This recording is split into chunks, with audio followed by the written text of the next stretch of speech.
And speaking of Continental diesels, the genesis of those engines is a much modified Mercedes-Benz automotive engine. They're starting to show up everywhere in aviation, including in the experimental market. Now you can get jet fuel power in a home built.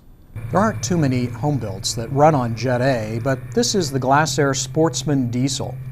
There's a Continental TD155 turbo diesel turning out front, burning about 7 gallons of jet fuel an hour. If you push the power all the way forward to 100%, 8.8 is about as much fuel as the engine will burn. And then obviously it steps down as you reduce the power. Like you were saying, at 85%, we were seeing a little over 7 gallons.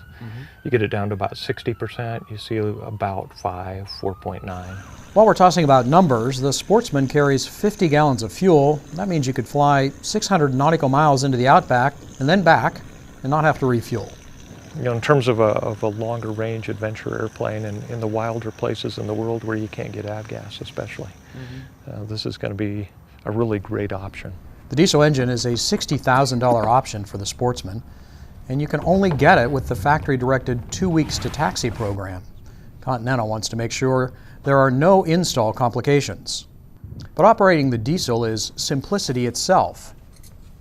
A dual-channel full-authority digital engine control, FADEC as they call it, takes care of everything from mixture and timing to prop speed. Startup is simple. Check the FADEC. Push the start button.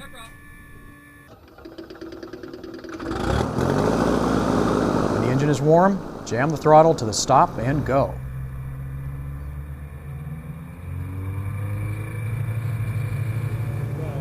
You'll be off the ground in under 900 feet, even fully loaded. The engine is liquid-cooled. Managing temperatures is simple. Here, really, you're managing with airspeed and power setting. The mixture is always operating at optimum mixture, which is why the engine tends to be efficient. And Nick Frisch believes simple equals safety. You can just set a power lever and not spend a lot of your brain cells figuring out how to operate the engine. You got more brain cells to keep the big end in front, shiny side out, navigate, all those kinds of things. The Sportsman's construction contributes to safety. The fuselage is a steel tube cage helping to protect what's inside. Wings are aluminum, fuselage skin, composite, or carbon fiber, your choice. For a low stall speed and controllability through the stall, vortex generators. So you get full aileron control right into the stall. And then the inboard vortex generators are really about the effectiveness of the tail feathers. So you keep airflow right into very low speed flight. The airplane is fun to fly, more responsive than a Skyhawk.